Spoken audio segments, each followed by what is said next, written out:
आप देख रहे हैं यायावर मन। भटकते भटकते आज संडे के दिन यायावर मन पहुंचा है अपने लोकल के पुराने साथियों के पास, जो काफ़ी समय के बाद एकत्रित हो पाते हैं छुट्टी के दिन। तो परिचय करा देते हैं। शुरुआत में बैठे हैं हमारे पहले नंबर पे गुप्ता जी हैं, सत्येंद्र गुप्ता जी। ये इनका एक बिजनेसमैन है ये। और बीच में बैठे हैं पीयूष शुक्ला जी, जो बहुत ही खतरनाक व्यवसाय से जुड़े हुए हैं, जो एक बार पीछे आपके पड़ गए तो फिर पीछा नहीं छोड़ते हैं, पत्रकारिता से हैं। और तीसरे नंबर पे बैठे हैं आशीष जी, आशीष मिश्र जी, और ये भी एक व्यवसाय से जुड़े हुए हैं। तो साथियों, आज का मुद्दा जो है, आप लोग समझ गए होंगे कि ज्वलंत मुद्दे आजकल क्या चल रहे हैं। उस मुद्दे पर आपकी राय, आप क्या सोचते हैं और उसको कैसे रिलेट खुद से करते हैं, समाज पे क्या प्रभाव पड़ता है उसका।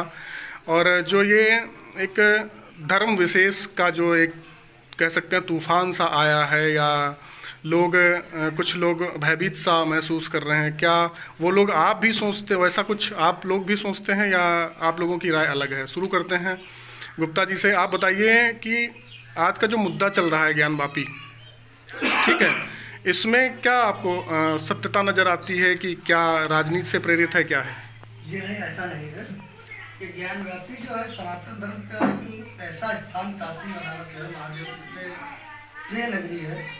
जब कैलाश का सबसे अधिक प्रिय कुछ था वो काशी ही थी महादेव को। और ये सनातन धर्म तो शायद सृष्टि का सबसे सनातन पुराना धर्म है। और जिस धर्म के विशेष वर्ग के लोग इस पर अपना आधिपत्य दिखा रहे हैं कि ये ज्ञानव्यापी मस्जिद है, क्योंकि मस्जिद और ज्ञानव्यापी ये दो एक दूसरे के ठीक विपरीत है। ज्ञानव्यापी संस्कृत शब्द है, मस्जिद इस्लामिक उनका पूजा स्थल है। नहीं, अभी तक जो उन लोगों का कहना है कि अभी तक आप लोग सो रहे थे, इतने साल हो गए और अभी तक आप लोगों ने क्लेम नहीं किया, तो ये इसका एक सीधा सा जवाब कैसे बनता है? सीधा जवाब ये है कि अभी तक की कह सकते हैं कि वर्ग विशेष की समर्थक राजनीतिक संगठन, राजनीतिक शक्तियाँ अभी तक लगातार सक्रिय नहीं हैं। अब जाकर एक युग आया है सनातन समाज का, हिंदू धर्म का, जो केंद्र सरकार से लेकर प्रदेश सरकार तक अब एक रूप से जातिवाद से निकलकर धीरे धीरे एकता की तरफ, हिंदुत्व की तरफ हर हिंदू समाज का व्यक्ति बढ़ना शुरू हुआ है। तो उसमें ज्ञानव्यापी का आज का मुद्दा नहीं, मुद्दा काफ़ी पुराना ये भी है, लेकिन सत्ता से हिंदूवादी विचारधारा शक्तियाँ बाहर रही और कह सकते हैं कि अब उनको मौका मिला तो अपनी जो पुरानी विरासत थी। एक संविधान में धारा शामिल करी गई है कि आज़ादी के बाद जो जैसा है वैसा ही रहेगा, राम मंदिर को छोड़कर। राम मंदिर के जो कर्ता धर्ता थे जिन्होंने केस लड़ा, उसको उस मुद्दे को छोड़कर बाकी जो धार्मिक चिन्ह हैं जैसे हैं वैसे ही रहेंगे। इस बात में पीयूष जी, आप तो पत्रकारिता से हैं, उसको आप उस किस दृष्टि से देखते हैं? जो अभी कहा गया है कि जो 1991 की जो धारा है, ठीक है, जो उसको ऐड किया गया है उसमें कि जो जैसा है वैसा ही रहेगा, छेड़खानी नहीं होगी। राम मंदिर का मुद्दा तो अलग है, वो निपट भी गया है, लेकिन फिर भी अब मंदिरों की बात चली है तो उसकी भी बात हो रही है। देखिए, ये अगर जो जैसा वैसा रहेगा, अगर मान लीजिए ज्ञानव्यापी का भी जो सर्वेक्षण होगा, उसमें जो कोर्ट जो अदालत का निर्णय है, उसमें आप जब उसको पढ़ेंगे तो उसमें साफ साफ लिखा है कि जो शिवलिंग जो मिली है उसमें ऐसा नहीं, शिवलिंग जैसा भी कुछ नहीं। आदेश में बिल्कुल स्पष्ट रूप से लिखा गया है कि जो शिवलिंग मिली है उस पूरे एरिया को सील किया जाएगा। तो अदालत ने कह दिया है। तो मुझे नहीं लगता है कि अगर जब वहाँ पे सर्वेक्षण में इतनी सारी चीज़ें मिल रही हैं तो रिवर्सिव एक्ट है, तो उस आधार पे कि उसका सर्वेक्षण नहीं होगा, तो ये कहीं ना कहीं एक समाज के साथ में अन्याय होगा। और दूसरी बात ये बहुत कम लोग जानते हैं, अभी उसमें खबरें ऐसी भी आ रही हैं, मैं बहुत ज़्यादा दावे के साथ जो मीडिया की रिपोर्ट्स हैं उसके मुताबिक, क्योंकि मैं वहाँ गया नहीं हूँ तो मैं पूर्ण विश्वास से नहीं कह सकता हूँ, मैं देखा नहीं है, कि उसके अंदर जो भगवान हनुमान है उनका जो 11वां जो अवतार था वो भी उसके अंदर उस मस्जिद जो भी मस्जिद है, तो ज्ञानवापी। आप पत्रकारिता से हैं, आप ग्राउंड पर रहते हैं, जीरो ग्राउंड रिपोर्ट करते हैं, तो वहाँ पर जो लोग आपसे मिलते हैं, जो पब्लिक मिलती है, क्या वो एक पक्ष में सीधे बात करती है या संविधान के पक्ष में भी वो रहती है कि सरकार हमारा जैसा करेगी वैसा निर्णय हम स्वीकार करेंगे? देखिए, हमारी भावनाएं क्या है वो बात अलग है, लेकिन जो कोर्ट निर्णय करता है राम मंदिर के मामले में, जो कोर्ट ने निर्णय किया वो सबको मानना चाहिए। कुछ लोग ऐसे हैं जो उस निर्णय को किसी ना किसी रूप में उसकी जो है हमेशा जो है वो करते रहते हैं, तो वो उनका अपना मानना हो सकता है, लेकिन जो न्यायालय का निर्णय होता है वो एक लोकतांत्रिक देश में सभी को मानना ही पड़ता है। मानना चाहिए, मानना पड़ता है। ठीक है, नहीं मानेंगे तो फिर देशद्रोह या जैसे कानून जो बने हुए हैं वो लगाए जाएंगे। आशीष जी, आप ये बताइए कि ये जो एक मुद्दा उठा है, इसके साथ साथ वो कह रहे हैं कि हम ऐसा नहीं होने देंगे। जो हमारे भाई हैं वो कहीं ना कहीं कुछ ऐसे रहे हैं जो सब में उसमें नहीं शामिल है, जो जिनकी सबकी राय अलग अलग है, जो उनको आक्रांता नहीं मानते हैं, जो कहते हैं कि ये ठीक है। उसके बारे में आप क्या कहेंगे? नहीं, जो देखिए अभी क्या है कि आप देख रहे हैं कि राम मंदिर का मुद्दा, मंदिर का फैसला आने के बाद में, उसके बाद से जो है कोर्ट के द्वारा फैसला आया, और अभी तक जो लोग कहते थे कि हम संविधान को मानते हैं और जो भारत जो है संविधान से चलेगा, संविधान की दुहाई देते थे, और संवैधानिक रूप से ही वो निर्णय आया, पूरी तरीके से सुप्रीम कोर्ट के द्वारा जांच किया गया, उसके बाद सुप्रीम कोर्ट का फैसला आया। उसमें से बहुत सारे लोग जो है सामने खुल के नहीं बोले, बहुत सारे लोगों ने खुल के भी कहा कि हम इसको नहीं मानते हैं, कोर्ट जो है सुप्रीम नहीं हो सकता है।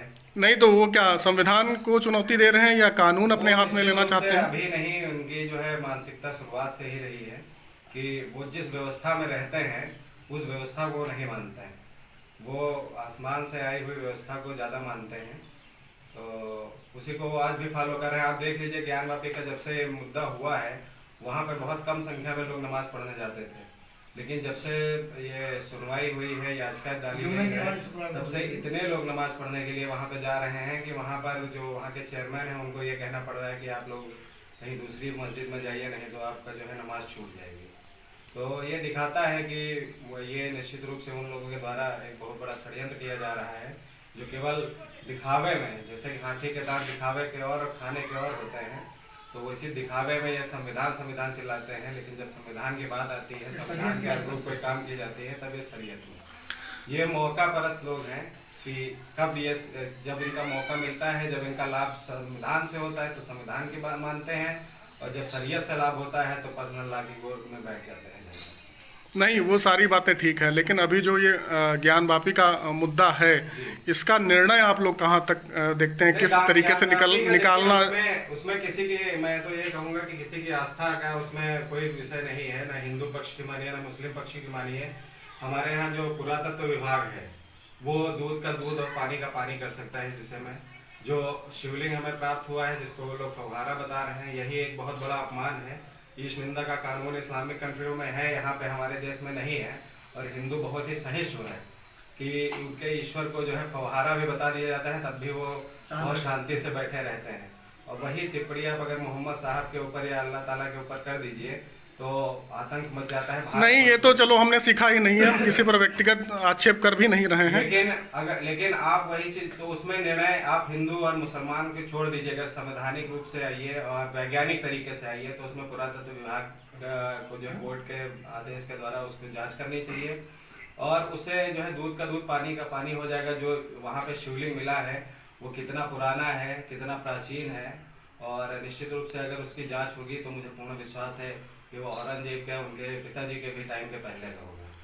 बिल्कुल पीयूष जी, जनता भड़के नहीं, सौहार्द बना रहना चाहिए।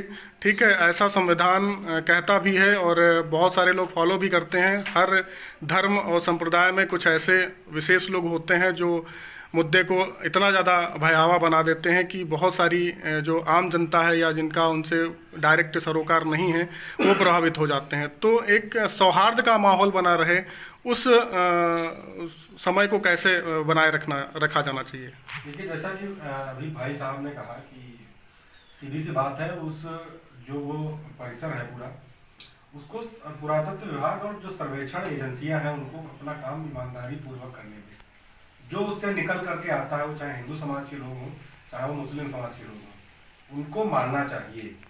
उसको सर्वेक्षण करिए, उसको सर्वेक्षण करें, और जो हिंदू पक्ष का दावा है, हरिशंकर जी और विष्णु शंकर जैन जी जो अधिवक्ता हैं उसके, उन्होंने पूरा ये लड़ाई लड़ी है, तो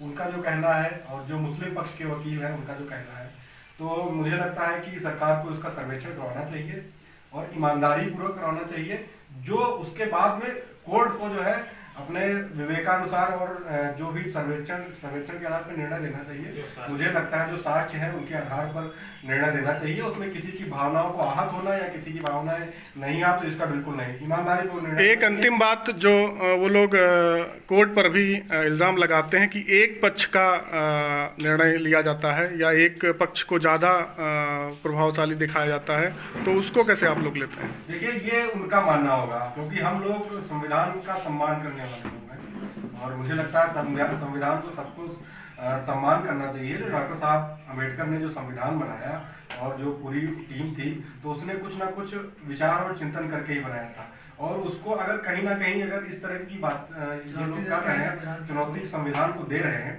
तो ये देश के लिए ठीक नहीं है, ये देश के कानून के लिए ठीक नहीं है, और देश के कानून के लिए ठीक नहीं है। जी आशीष जी, आप उसमें क्या है कि वो लोग जिन लोगों की आप बात कर रहे हैं, तो उन लोगों का हमेशा से रहा है कि सुप्रीम कोर्ट और संविधान को तभी मानते हैं जब उनका हित होता है। वही जब साहबानो केस का आदेश सुप्रीम कोर्ट के द्वारा आता है तो सुप्रीम कोर्ट बहुत अच्छा होता है, भारत का संविधान बहुत अच्छा होता है, किंतु जब राम मंदिर का फैसला साक्ष्यों के आधार पर आता है, बिना किसी भेदभाव, बिना किसी पक्षपात के, वो उन्हें मान्य नहीं होता है और बहुत ही बेमन तरीके से वो उसको स्वीकार करते हैं। तो ये उनके दोहरे चरित्र को दिखाता है। तो सिर्फ अंदर एक दीवार बना के रखा है, अंदर उन्होंने एक अपना द्वेष भावना उसी से बना रहे। आप क्या कह रहे हैं? आपको लगता है कि ट्रांसपेरेंसी नहीं है? आप किस तो पूरी उस पे तरीके से ट्रांसपेरेंसी है जांच में, और आपको वीडियो भी दिखाए गए, फुटेज भी दिखाई गई हैं, और मस्जिद में जो दीवारें हैं वहाँ पे शिवलिंग भी निकला है कई जगह पे, और हिंदू देवी देवताओं की आकृतियाँ बनी हुई हैं, चिन्ह बने हुए हैं ओम स्वास्तिक तरीके से, तो कहीं से भी नहीं है। अब औरंगजेब का अस्तित्व कब आया? बातें आ रही हैं कि और जो सबसे बड़ी बात यह है भाई साहब कि जो इस्लाम जिसको बुत परस्ती, जिस धर्म में बुत परस्ती हराम है, और वहीं पे मस्जिदों में अगर बुत की आकृति बनी हुई है, बुत पाए गए हैं, वहाँ पे नमाज पढ़ी जा रही है, तो अगर उनके धर्म के दृष्टिकोण से भी देखें तो वो भी उस तरीके से भी अनुचित है वहाँ पर। लेकिन नहीं, जो उन लोगों को बस एक केवल जिद है कि जो बाहर से आक्रांता आए और उनके माँ बहनों की अस्मतों को लूटा और उनके धर्म को परिवर्तित करके उनको मुस्लिम बनाया, उस विदेशी आक्रांता के लिए जो लोग लड़ने के लिए तैयार हैं, और उन्हीं की जिद को वो पता नहीं किस मानसिकता से पाले हुए हैं कहीं ना कहीं। नहीं, तो वो तो विदेशी आक्रांता उनको मानते ही नहीं है, वो तो कह रहे हैं कि वो हमारे पूर्वज हैं। तो पूर्वज है, जब उनके अंदर उनका रंगों में उनका खून दौड़ रहा था। उनके पूर्वज इसीलिए हैं कि उनके जो पूर्वज रहे हैं, उनके माताओं बहनों के साथ बलात्कार हुआ, उनके पिताजी को जबरदस्ती उनके जनेऊ तोड़ के उनको गाय का मांस खिला के उनका धर्म परिवर्तन करवाया गया, तो उनको पूर्वज मान रहे हैं। कोई दिक्कत नहीं। चलिए, अच्छी बात है, अभी वेट एंड वॉच की स्थिति है, और एक अंतिम सवाल है कि देश का जो माहौल है वो बिगड़ने भी ना पाए और दोनों पक्षों को सही से न्याय मिले, उसके बारे में एक लाइन, उसके बाद ख़त्म करते हैं। संविधान पर और माननीय न्यायालय पर, भारत के कानून पर सभी को आस्था रखनी चाहिए, और जो फैसला कोर्ट करेगा उसे सनातन धर्म के लोग तो स्वीकार करते हैं, विपक्ष को भी स्वीकार करने की आदत डालनी चाहिए। अगर इसके बावजूद भी वो किसी तरीके की जिद्दा करने की कोशिश करते हैं, फिर तो सरकार भी अपनी बैठी हुई है, सरकार और शासन प्रशासन खुद ही निपट लेगा उनसे, आम नागरिक को कुछ बोलने का अधिकार ही नहीं। तो कानून है, सरकार है, और सरकार का डंडा है उसको कुल मिला के अगर इस देश में भाईचारा और अमन चाहते हैं तो उन्हें कानून के साथ रहना जो चला आ रहा है कि हमने उनको भाई माना और उन्होंने हमको चारा माना, वो खत्म करना पड़ेगा। भाईचारा के लिए कुछ कदम हम बढ़ेंगे, कुछ कदम उन्हें बढ़ना पड़ेगा। चारा बनना पड़ेगा। जो हमारी तीन प्रमुख धार्मिक स्थल हैं, वहाँ पर जहाँ अयोध्या हो गया, काशी हो गया, मथुरा हो गया, सहर्ष उन्हें आगे बढ़ के हमको उन्हें सौंपना चाहिए, जिससे जो है एक मिसाल कायम हो कि भारतवर्ष सच में जो है सेकुलर देश है और मुस्लिम समुदाय जो है वो हिंदू भाइयों का इतना सम्मान करता है और उनके धार्मिक स्थानों को इतना सम्मान करता है। और भाईचारा बनाने का सबसे अच्छा तरीका तो यह है कि जो हमारे उनके जहाँ जहाँ पे हमारे कुरानों में मंदिर का उल्लेख है वहाँ पर वो हमारे मंदिर दे दें, और जहाँ जहाँ पे उनके कुरानों में उनका उल्लेख है हम उनको उनकी जगह दे दें। बिल्कुल सही बात है। और मुझे लगता है कि भारत जैसे देश में अगर मुस्लिम सुरक्षित जैसे लोग बात करते हैं उनके अधिकारों का हनन किया जा रहा है, भारत जैसे देश में मुस्लिमों को विशेष अधिकार प्राप्त है, क्योंकि एक तरफ हमारा देश ये भी बात करता है कि सभी लोग, भारत के हर धर्म के लोग समान है, सबको कानून के हिसाब से चलना चाहिए।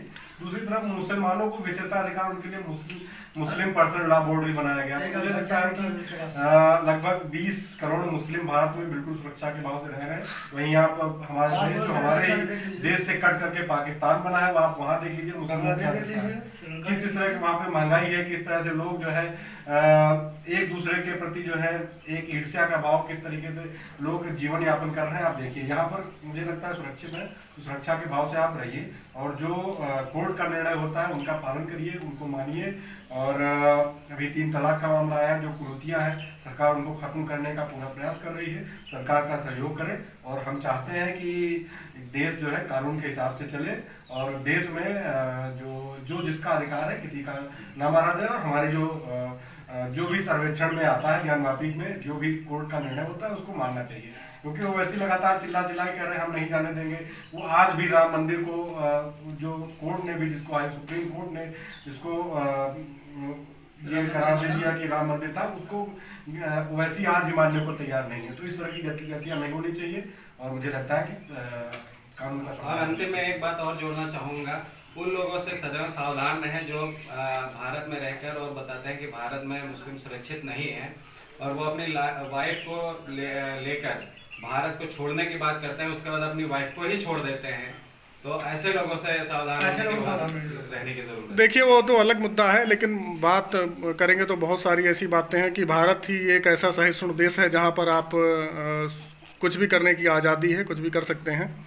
आशीष जी की इसी बात के साथ आज का प्रोग्राम समाप्त करते हैं। आगे वीडियो में आप लोगों से फिर मुलाकात होगी, तब तक के लिए नमस्कार। जय हिंद।